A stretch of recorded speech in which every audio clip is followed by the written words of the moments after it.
It's been said if you're not living on the edge, you're just taking up too much room. Well, I don't know if that's totally true, but I guarantee you, you're not catching enough fish and game, and we're going to talk about that on this episode of Fishful Thinker, the podcast. I'm Chad LaChance, and you're listening to Fishful Thinker, the podcast. All things fishful, all the time. Hey guys, Chad LaChance here. Thanks as always for tuning into this episode of Fishful Thinker, the podcast. We're here middle of January, and I just returned home from a Sportsman's Warehouse store visit, and I'm checking on some of the new stuff coming in there for springtime. And be sure to visit those guys at Sportsman's Warehouse, either at your local brick and mortar, more than 140 of those nationwide, or at sportsmans.com. I thoroughly enjoyed my visit there today. Met some good fans there while I was there, had some good talk.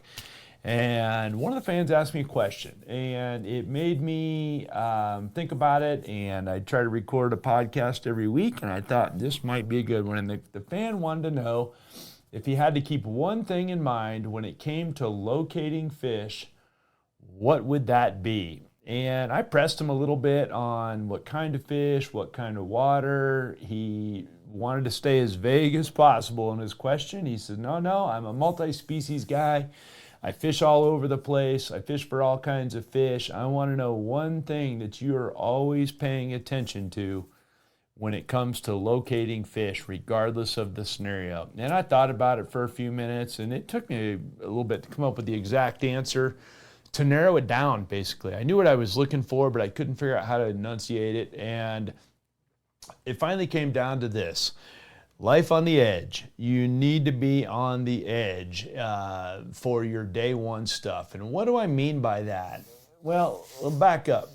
You need to be on the edge. Well, when I really started thinking about it with this guy, we were talking, and he's like, well, are you looking for, deep spots? Are you looking for blah, blah, blah, this, that, and the other? All these things you want to know if I was looking for. And I'm looking for the edges or the transitions of everything he mentioned. I kept thinking to myself, no, it's the edge we need. It's the edge. And then when I really look back to my entire year and really focusing on some of that, it occurred to me that every single bit of success I had just about for this entire year in terms of hunting or fishing came down to an edge somewhere. It came down to finding the right edge. And therefore, anything that fundamental deserves its own podcast. And I talk about edges and transitions a lot, but the edge itself is a more fundamental thing, in my opinion.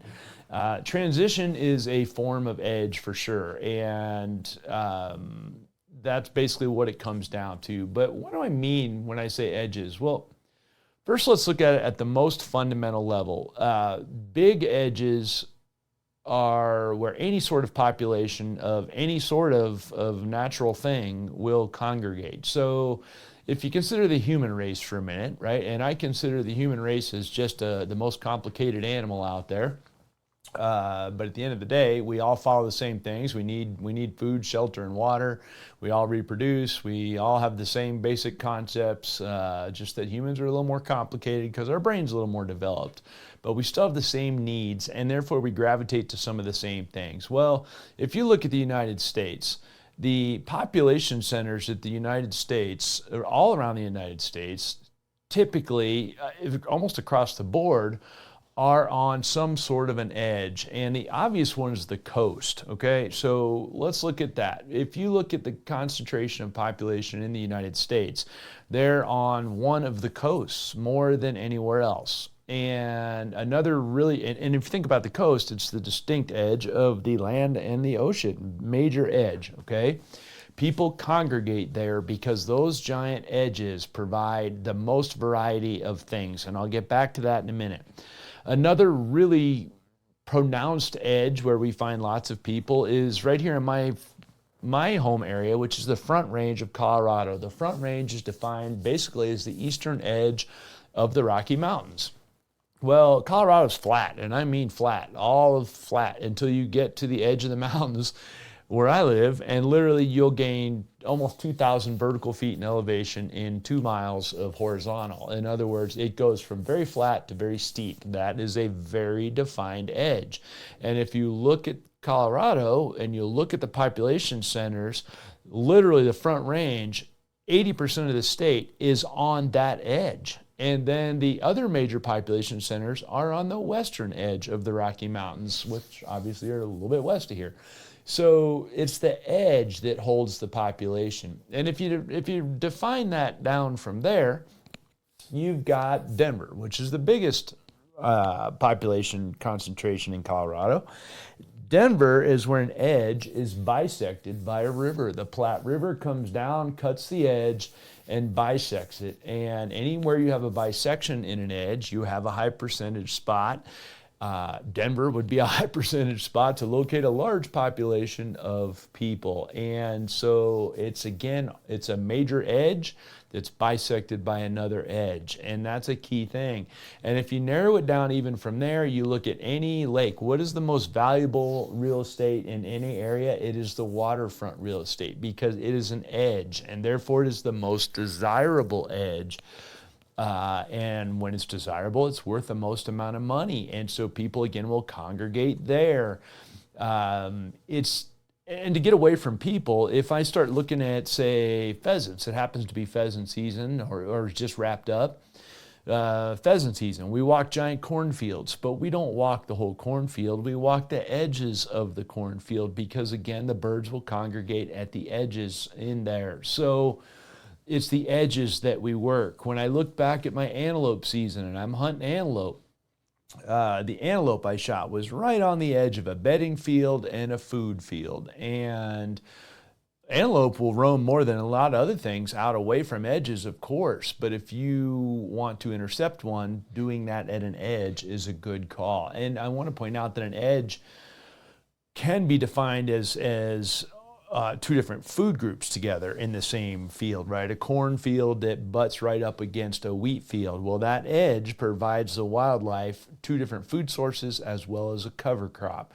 And that edge is an excellent place to locate them. So it's all about finding those edges and determining their value into locating fish and game. So since this is a fishing podcast, let's move it down to a little bit smaller, let's say, realm, and talk about how edges apply specifically to fishing. And the first one is obvious. It's as obvious as the one I said to start this thing off with: humans and coastlines. The edge of the river or the edge of the lake that you're fishing is going to hold the bulk of the fish. And that's known as the littoral zone on the wet side. On the dry side, it's riparian. It's where the two environments come together. The dry environment and the wet environment come together.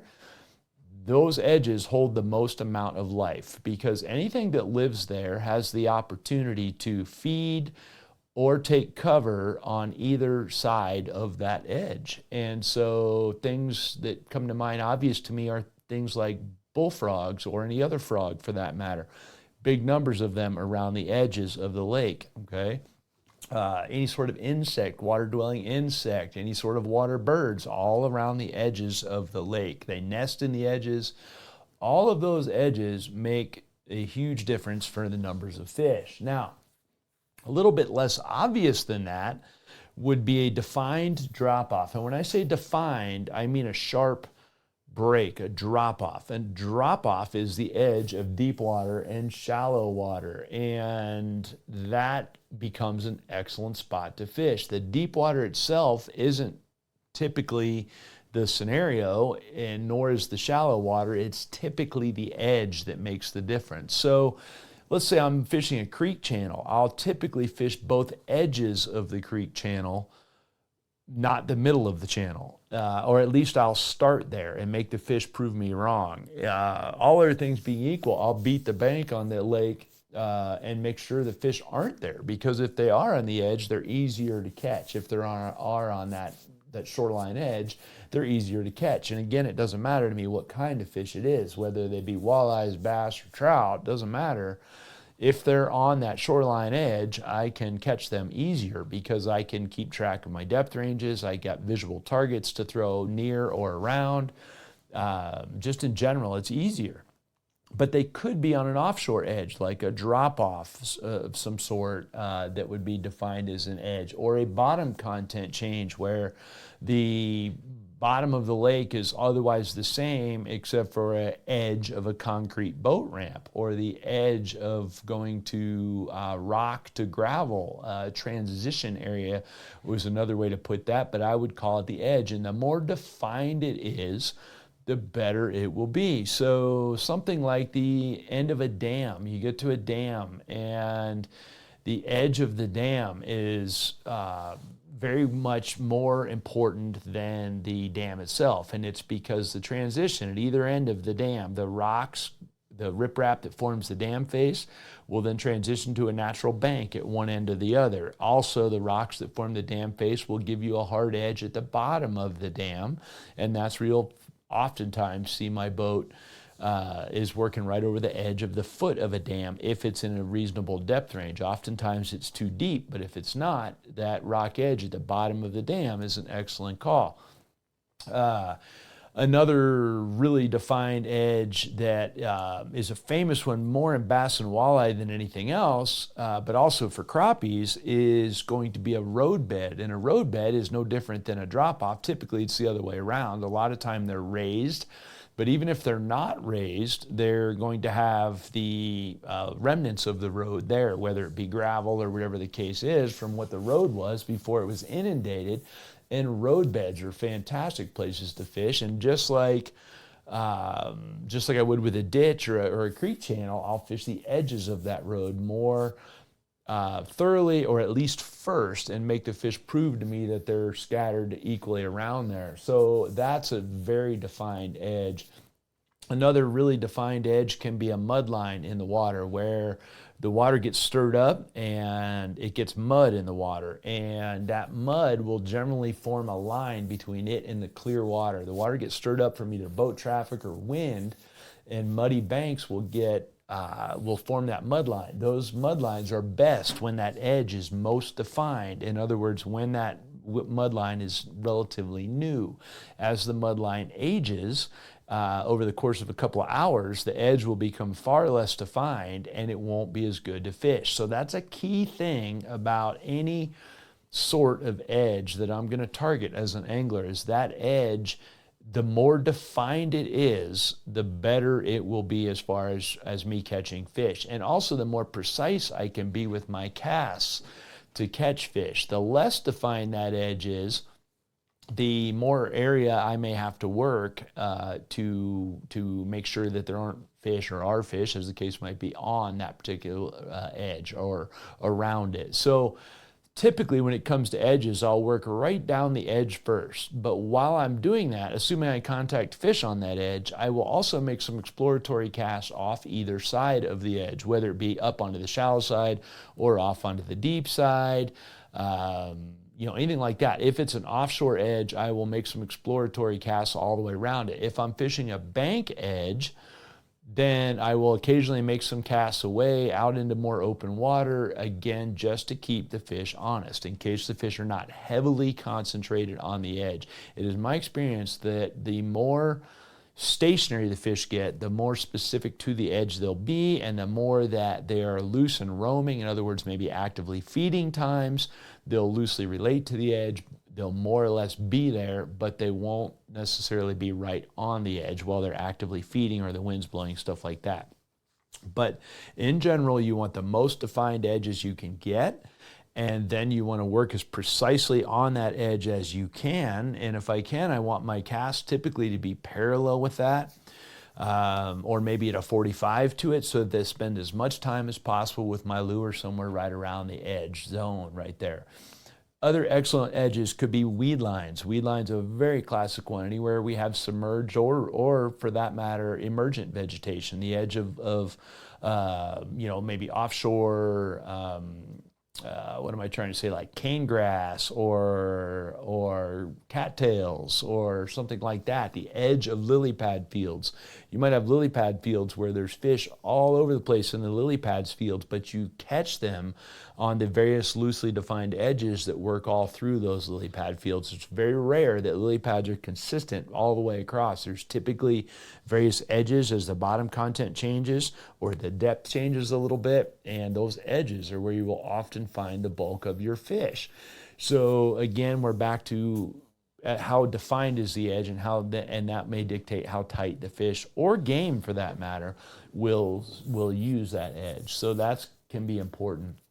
Another really big one is the edge of fast and slow water, otherwise known as a current seam. Current seams are fantastic places to fish. Fish can either sit in the slow current and rest, and then dart out into the fast current and grab whatever comes floating by, or they can fight the current itself a little bit and then take a rest, I should say, as needed and pull into the slack water.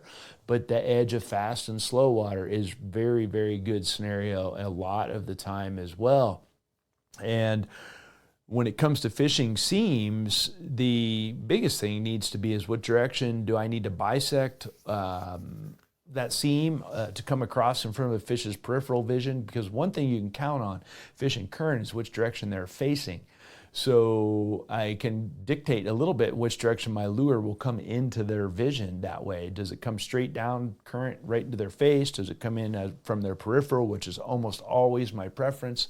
In the last case scenario, does it come in from behind the fish, which is almost never my preference? But either way, keeping track of the edge and therefore which way fish are facing and then making your presentations is very important. So that's one of the things that I keep in mind. Another thing that you could keep in mind for an edge is the edge of light and dark, otherwise known as a crepuscular period, where it goes from being bright sunlight to sunset, or conversely dark to sunrise. That edge is a time period edge, but it's an edge nonetheless, or a transition nonetheless, and it will spur fish activity.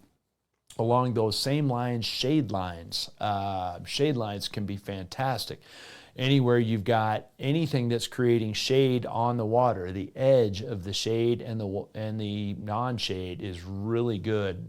Years ago, I won the high school national championship as a coach, and a high percentage of our fish my kids caught by working chrome jerkbaits, throwing them up into the shade, and then it's jerking them hard and fast, working the bait really fast until they hit that sunny edge. And then when they pop out into the sun, give them a distinct sudden pause right there. It was like ding, ding, ding, ding, ding, ding. Bait's going real fast, ding, ding, ding. And then it hits that sun and just stops. Wham, they'd get stroked. A largemouth, a smallmouth, along with a bunch of other species were grabbing those baits as soon as they got out in the sun, strobed once or twice real hard, and then froze right there. Very, very good technique for getting the fish to react right there. All of a sudden, it pops out in the open, it's visible, and it's a good thing to work on. So another thing I'll do from the hunting standpoint that you'll notice is a lot of animals will hang up on the edge. They won't come all the way out. So one of those could be, for instance, deer, and anyone that hunts whitetails, right? They get on the edge of the timber and they wait till dark to come out. I happen to hunt a private ranch, and the deer will literally hold up on the edge of the property, knowing that when they jump the fence, they're illegal, and they'll wait till dark at that edge, and they know. They'll walk all the way to that edge and then stage right there, and they'll wait for it to get too dark to shoot, and then they'll jump the fence. That's a learned behavior, but they're using that edge as a visible barrier. And just for the record, I've trained my Labrador what an edge is, and all you have to do is point to an edge and tell him which side of it you want him to stay on, and he'll stay there. It doesn't matter if it's the edge of my driveway and the grass, or if it's the edge of the hardwood floor in the kitchen and the carpet, or it's a sidewalk somewhere where he's never been, where I point the edge of the sidewalk out, extend to him verbally which side he's supposed to stay on, and he'll stay on that sidewalk indefinitely until told otherwise. So he recognizes the edge. And if the deer can recognize it in a hunting field and the dog can recognize it anywhere you take him, well, that tells me that so can every other critter out there recognize that edge. When you watch birds, they'll do the same thing. So it's very important to keep that concept in mind. And by the time I got done talking with the gentleman at Sportsman's Warehouse here just a little bit ago, it occurred to me that it's even probably more important than I might realize, those distinct edges and how much I gravitate to them almost without even thinking about it. As a lifelong outdoorsman, I'm not even conscious of them anymore. I notice them and I'll attack them immediately as a hunter or fisherman in terms of putting them in my strategy. But it's not something I even have to think about. It's almost second nature these days because it's such a key thing. And yet I notice a lot of people will either drop a trolling motor and just take off down the bank and not pay attention. Now the bank itself is an edge, but there's other edges that will bisect that or make changes to that edge, which are even better. And that's the other part of this podcast that's important to keep in mind. Any change in an edge is better than just the edge itself, which is why Denver's concentrated where the rivers come out, because it's a bisection in the edge of the foothills and the plains and the river valley. And so anything along a bank that bisects the edge, or anything along any sort of an offshore edge, any change in that edge is even better still. So anything that crosses that edge is something that's going to get extra attention. And that can be a lot of different things.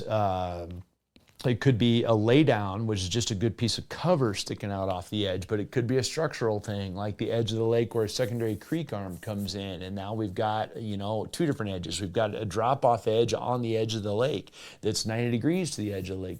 Can be fantastic. Particularly, I see that in man-made things. There's a place on a local lake I fish called Boyd Lake where they dug a man-made ditch in the reservoir, and it literally comes out 90 degrees to the bank, and that corner on each side of that ditch along that bank, you can fish the bank and catch some fish either side of that ditch. You can fish the edges of the ditch offshore and catch some fish all the time.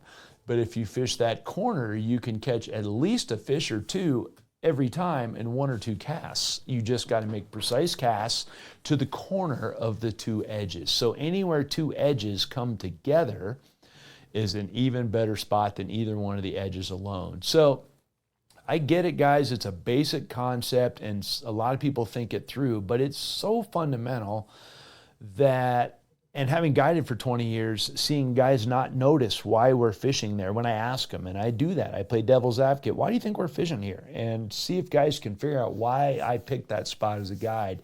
And the overwhelming majority of the time, they cannot. Some can, and some will recognize, well, because the rocks change right here. Oh, exactly, could be.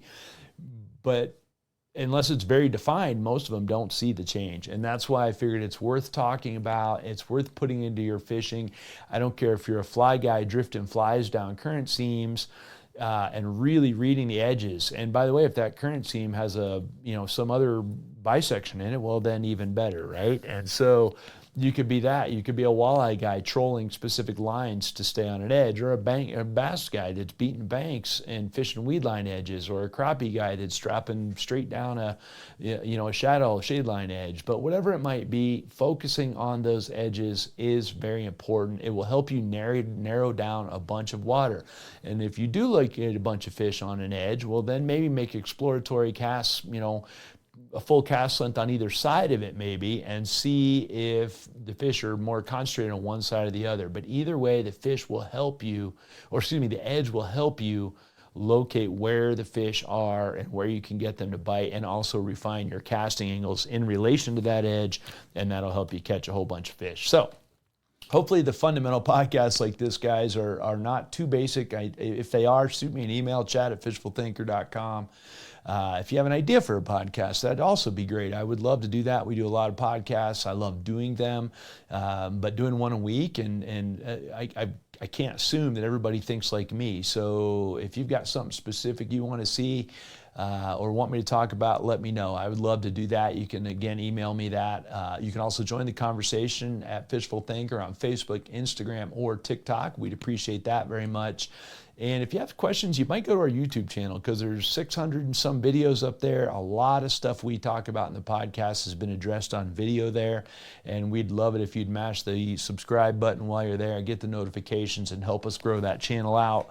The more that we can get that channel to grow, the more effort we'll put into it, and hopefully better content we'll get. So most importantly, guys, I also hope you'll tune in to either Altitude Sports or World Fishing Network and see what we've got going on TV. We're most of the way through season, or a little over halfway through season 28 right now. It's hard for me to believe, but we're getting good feedback on those from both networks. So if you guys want to check that out, we'd appreciate that very much. So I appreciate you tuning in. Go visit your local Sportsman's Warehouse. And this has been Fishful Thinker, the podcast.